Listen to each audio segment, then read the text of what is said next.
Okay, all right. Well, welcome everyone to the first webinar for the Public Health Summer Institute, as well as the Medical Academy. Let me go ahead and share my screen.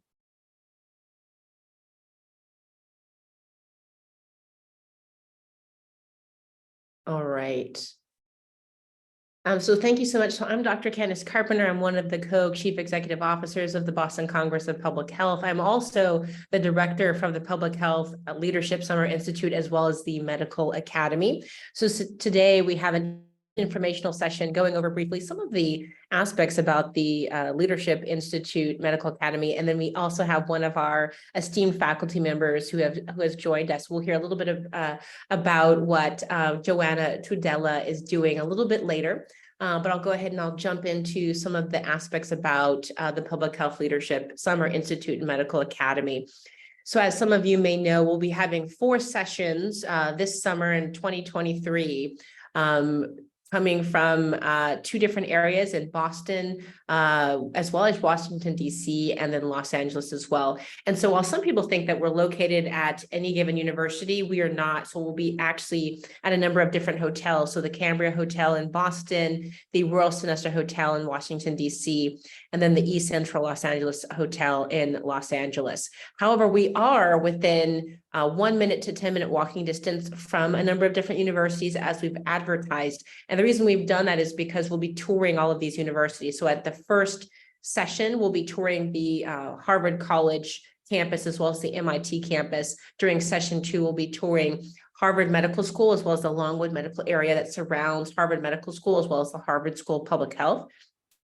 While we're in DC, we'll be touring Georgetown, as well as the White House and the Supreme Court. And then when we're in the Los Angeles area, we'll be having a tour for UCLA for all of the participants as well. And so we have been able to significantly discount the tuition at this time. So the Summer Institute is $375 per person, and the Medical Academy is $250. That is discounted about 85% from what it was originally when we first started advertising for the Summer Institute, as well as the Medical Academy. So from that point, we don't have any additional financial aid, but wanted to make sure that we were putting that out there. And for those of you that may be interested, the Summer Institute has a number of different things that we cover. And let me go ahead and get into that here.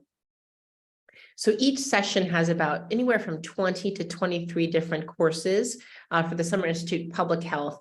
And so if you look at session 1, you can actually go here, and everything is hyperlinked. So you can look at the particular course descriptions for each course as well. So that gives you a better sense of who's teaching it, what are some of the concepts that are going to be covered, some of the learning objectives as well. But as you can see, the first day of any institute starts with the Medical Academy, which, as I said, it's a separate purchase, and then the 4 days of the actual Summer Institute. And we have, as I said, a number of different courses within the Medical Academy. A lot of things are focused on clinical medicine, bioethics, and narrative medicine, whereas the Public Health Institute is a whole intersectional aspect of public health. So from maternal and child health to public health leadership, public health entrepreneurship, infectious disease, different aspects about, say, language aspects, the Hispanic patient, border health, et cetera. We have a number of different things as well. So the Medical Academy, as well as the Summer Institute, is geared mostly towards a high school and undergraduate audience. However, it can be very beneficial for those who are in a post-bac program, going into a post-bac program, or also preparing for medical school or preparing for a master's or a doctorate degree in public health, because it gives you a wide range of different things that you will cover within those particular areas. So as I said before, make sure you visit us at our website to be able to see all of this is perfectly up to date of the courses that are being taught at any given location. I just wanted to highlight that we will have certificates for your participation, whether you do that in person or online. So we have the Certificate of Achievement within the Public Health Leadership, as well as the Medical Academy, and then on academic journalism. So one thing that's unique about our program is that we have interesting and creative courses beyond public health, beyond clinical medicine and bioethics, as I mentioned before. But we will have things on learning how to be a reviewer or an editor for an academic journal, which is usually not covered anywhere else. And we have that because we do happen to run the HPHR journal with the Boston Congress of Public Health.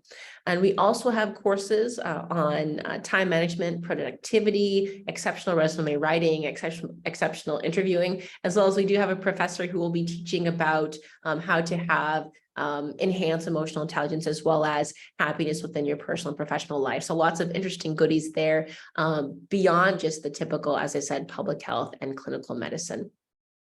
But let me continue to scroll up.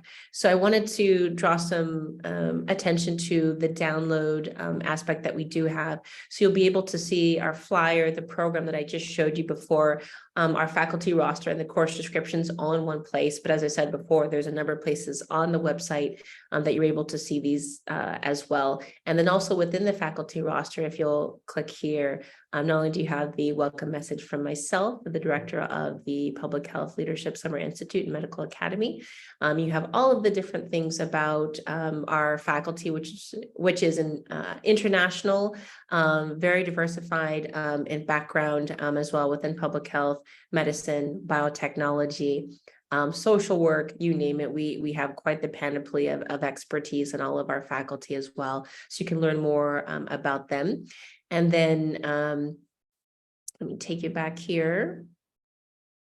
Logistics and activities. So for those who are thinking about doing the in-person, we will have people checking in from 8 to 9 a.m. For both the Medical Academy and the Summer Institute. Registration will be a fairly simple process. And then there'll be about 7 courses every day within both the Medical Academy and the Summer Institute. Each course is designed to go about from roughly 40 to 45 minutes. And then there is a buffer times for people to be able to network with other people within the Institute and the Medical Academy as well. People are not required to stay at the hotels that will be out, the Cambria, the Royal Sonesta, East Central. You are welcome to do so. We continue to have available rooms on a first come, first served basis. But if you're interested in commuting into the programs and doing them, you're more than welcome to do so. And so we start courses about 9 a.m. We do have a nice 2-hour window to be able to do lunch. And there's within walking distance, all sorts of different areas to be able to do lunch with the group. And then we adjourn at about 6 o'clock every single day as well, so that people can go ahead and get dinner at that time. So 7 courses every day. But as I said before, courses are anywhere from 40 to 45 minutes. So there's a good amount of time for breaks. So it's not quite like, say, going to medical school where courses are just back to back, but you do have some lead time and then you have a nice buffer for lunch. And then within that, we have a number of different documentaries, case simulations, and as I said before, tours of the local elite universities, as well as some of the major areas like the Supreme Court and the White House and in Washington, D.C. And so this page just delineates a lot of those things that we have as well. So I just wanted to make sure that you take a look at all of that. And then in terms of departure, so we'll be leaving a few hours early on that last day of the Summer Institute. So if you are commuting in or you're having someone pick you up or you're having to catch a flight, just being aware of that. We do have an award ceremony as well. We understand if people are not able to make the award ceremony due to travel arrangements. But just let us know ahead of time and we're able to send you those certificates in the mail and or online. And then frequently asked questions. I'll just go ahead and go through some of these before we talk to our faculty here as well. So as I mentioned before, there are fees associated with both the Summer Institute and the Medical Academy. Already have been discounted at about 85%, so quite the deal. And as I said, in person as well as download options. With the download option, you will be getting more courses. So if you do any given session for the Medical Academy or the Summer Institute, then you only get those particular courses that are actually there at the site. If you do the download option, you'll be able to get all of the unique courses of each session, and those will all be packaged and available by August. And so we'll have that uploaded onto the BCPH Academy, which we do have, so you can navigate to that on our website as well. And so that will come with full syllabi and different worksheets, et cetera, as well. But going into some frequently asked questions, in terms of the application process, we've made this fairly standardized and much easier than before. We really just want to get a sense of what is your knowledge about social justice, as well as clinical medicine. What are you looking to gain during this process, either in person or online as well. So fairly simple registration process. We do collect the fees up front, so we do want to mention that as well. Whereas before we were doing an application process, we were doing all of the screening and the tuition at the same time. Tuition does not include lodging, so the hotel accommodations, it doesn't include that. It doesn't include meal and beverages, but there will be a number of different snacks and things available for you in the goodie bags that we do provide for the Summer Institute and the Medical Academy. So you will have some BCPH swag, as well as some other things when you attend in person.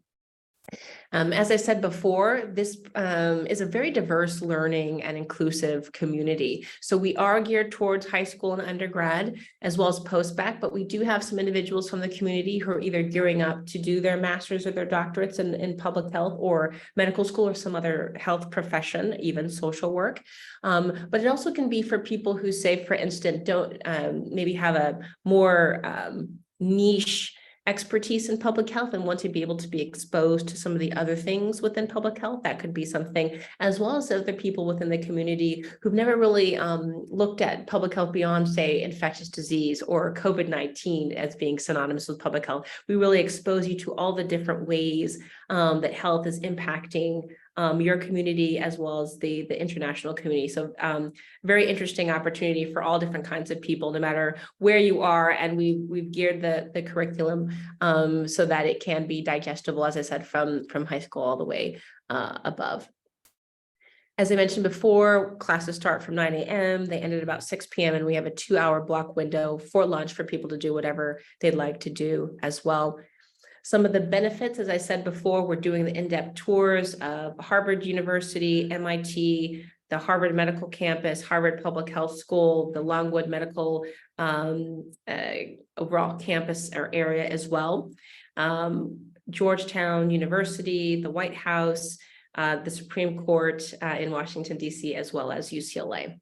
And then some of the benefits to it, you get a certificate of achievement within public health leadership, within clinical medicine, within academic journalism as well. And then people have the opportunity to opt in to get an honors academic transcript. There'll be a number of questions that are asked throughout the program, and then you'll be able to honor into any given course, and then we will have a transcript prepared for you as well for those applying to college or applying to other degree programs that may be beneficial as well.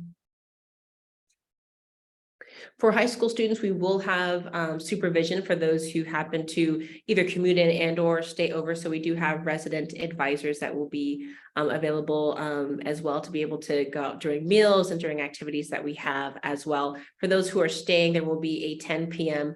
curfew for high school students unless they are accompanied by a parent or guardian and they have their permission to be out past that curfew as well. So this is just an example of the transcript that we would have prepared for people. And then lots of additional information that you may want to look at. So our registration, our cancellation policies, et cetera.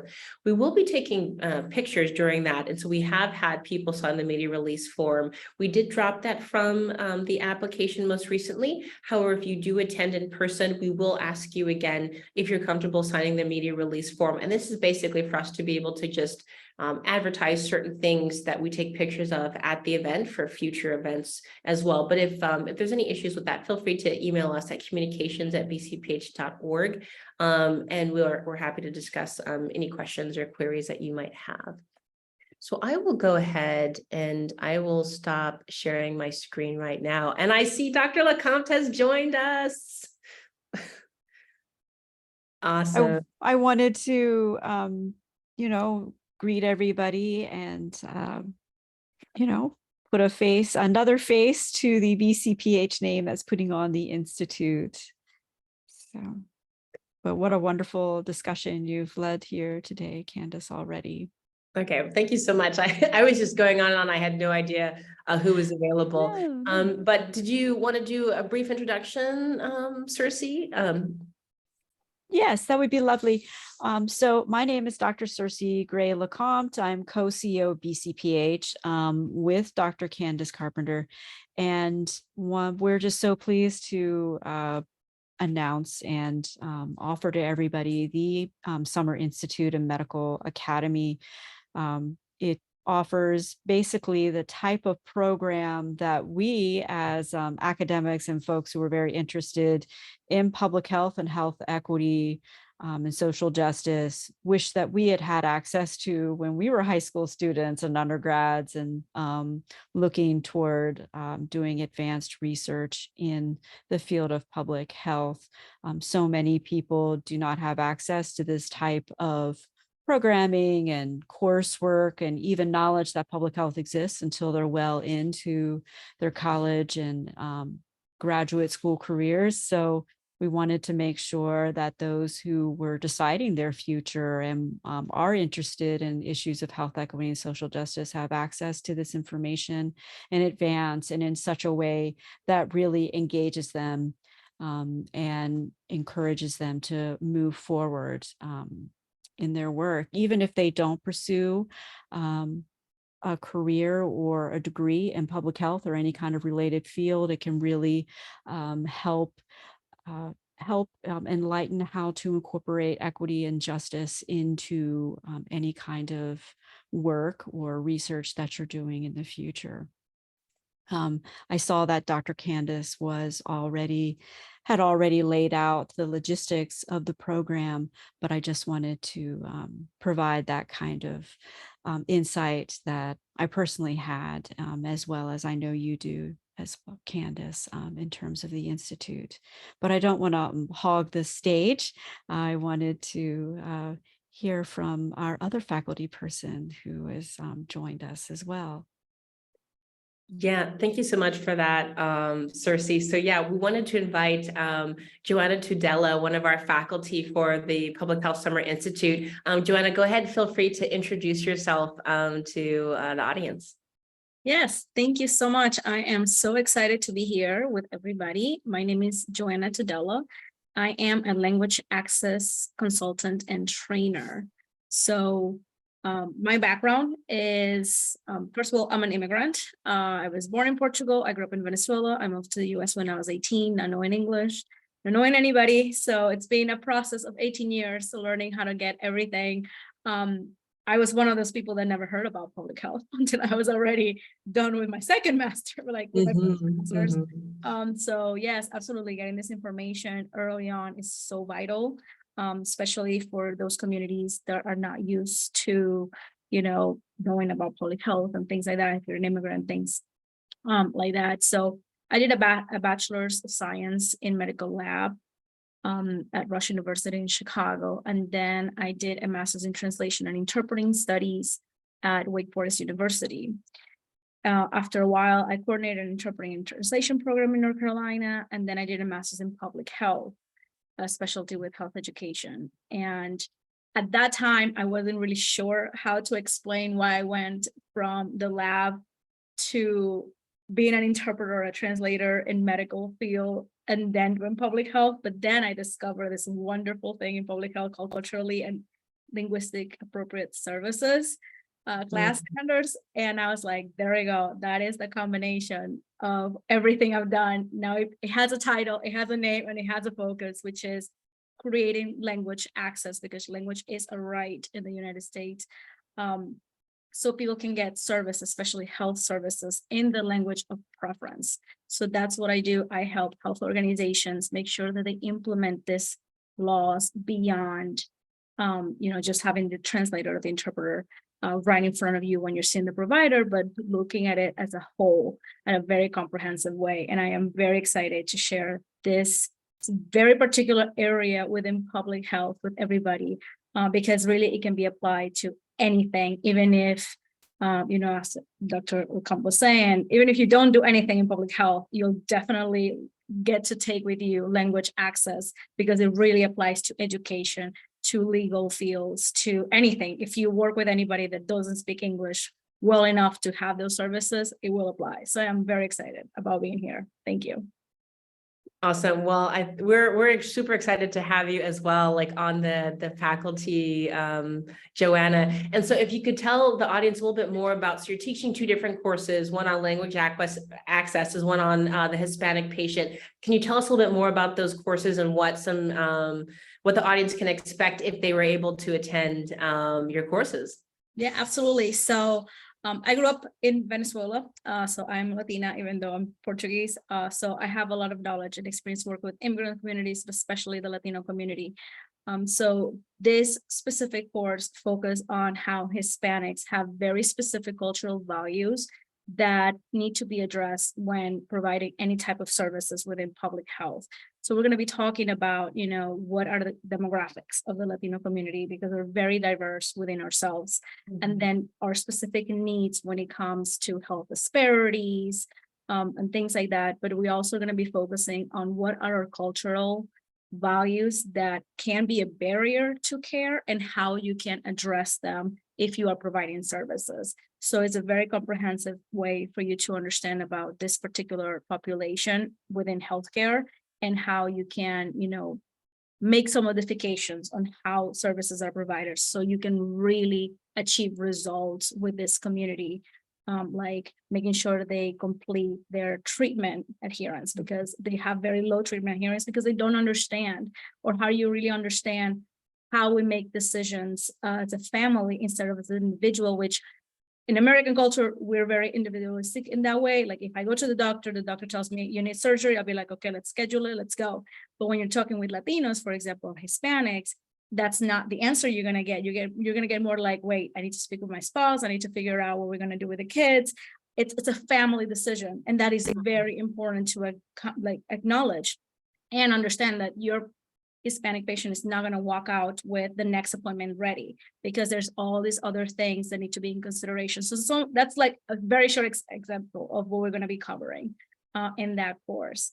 And then the other one is more general on language access. Obviously, Latinos are included there because 60% of limited English proficient communities are Latinos, but there's a lot of other communities.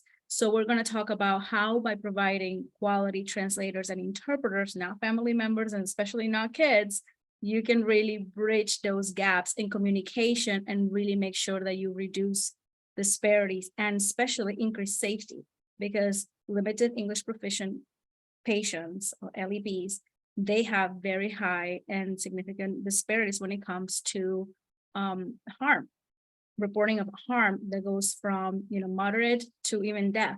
It's almost twice as much as the English speakers. So that is something that we're going to be talking about, and how a simple little thing of having an extra person in your team, which is the interpreter, can make a significant difference.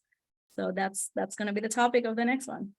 Wow, like I'm so excited just waiting for your courses, and I've already looked at your PowerPoints as well. But it just gives me chills, and I just know as a physician, just the things that you're talking about, the critical steps of when you're explaining whether or not a patient should have surgery, and you're trying to consent them, and then that difference between having that language interpreter, and oftentimes we have different devices, in a lot of our academic centers, where we might have the other person who's somewhere else in the world acting as that interpreter. Or we have, like an AI as well. But I think such great topics that you'll be bringing to the course. So thank you so much. Was there anything else that you wanted to mention that we may not have gotten into, Joanna, that you wanted to let the audience know about?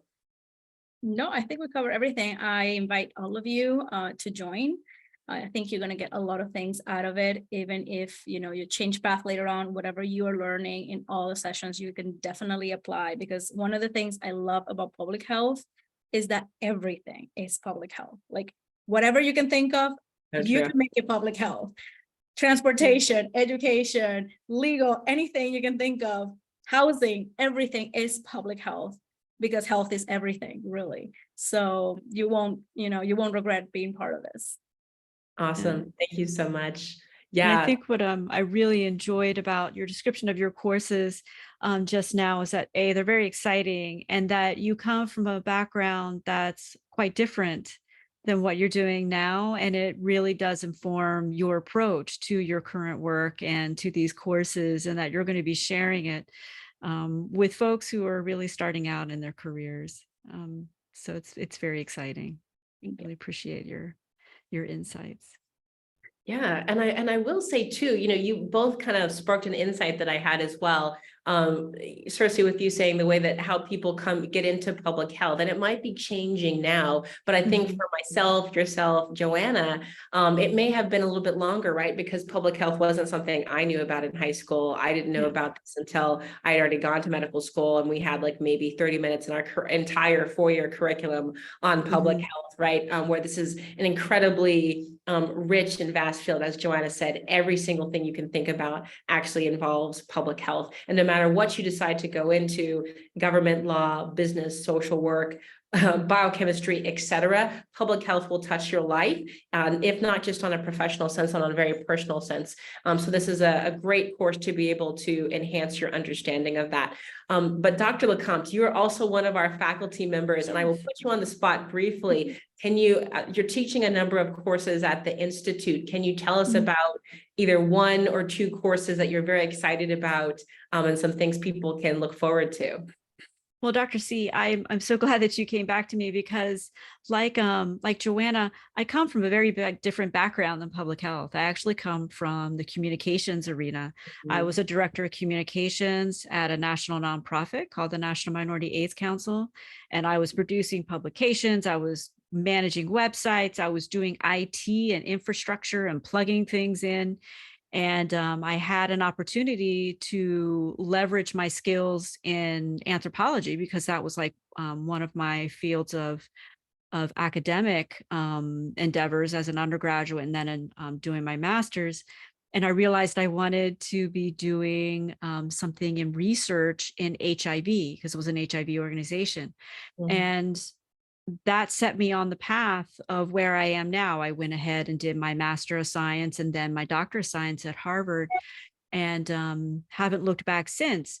But my practice of public health is very much informed by my other academic endeavors and really inform the types of courses I'm teaching at this institute. So the first of those is a course called Electrifying Career as an Academic Reviewer and Editor. And BCPH is actually born out of something called HBHR Journal, which started at Harvard, where Dr. C and I were both students.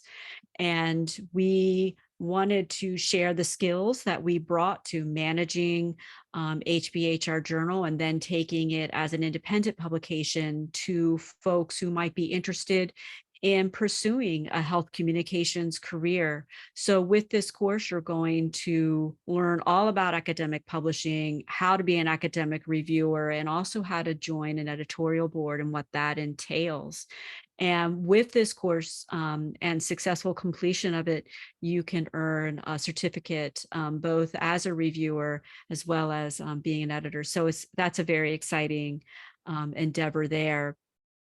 The second course I'm teaching is on basically, it's about my dissertation. It's a case study, and it's on gentrification and social geography among Black men who have sex with men, and specifically looking at the experiences of Black men who have sex with men, which includes Black gay and bisexual men, as well as trans women in Washington, D.C. And this can really give, and this is basically a case study of how public health issues and issues of social determinants, unstable housing, food deserts, and also just sort of intergenerational conflict really influence and impact health behaviors and medical assistance uptake among this very specific population. So very excited to bring that to the audience. The other thing that we're going to be doing, I'm going to be teaching, is social determinants in theory. Social determinants don't, happen in a vacuum. They're historically informed, and the way that we look at them is not objective. There's nothing objective about health.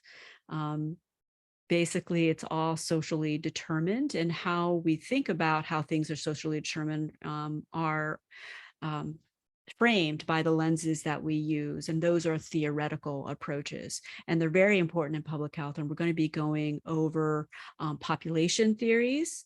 Those created by David Williams, Dr. Nancy Krieger. And then we're also going to be looking at psychosocial theories. And those are the theories that really help shape the way interventions are framed and deployed and assessed in different populations.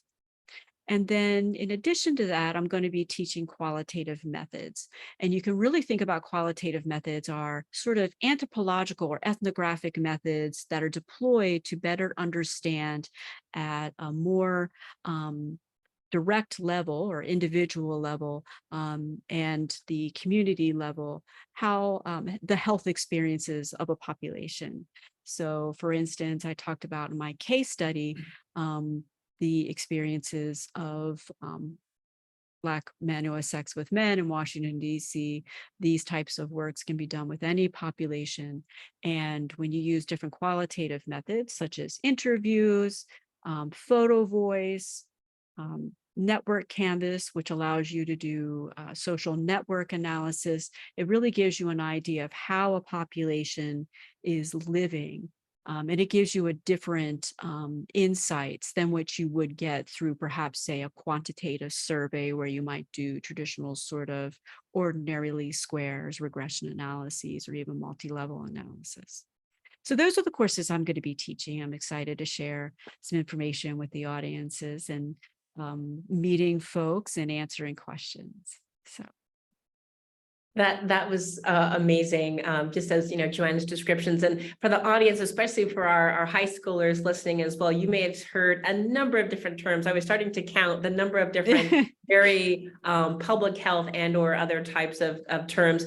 So much learning to be had, from Joanna, from Dr. LeCompte in the Summer Institute, as well as the Medical Academy. I will leave discussing some of my courses to some of the other webinars that we will have. But anything else that the two of you would like to add before we close out the webinar for today? I gotta say that I love Dr. LeCompte's workshops. I'm gonna be listening to them.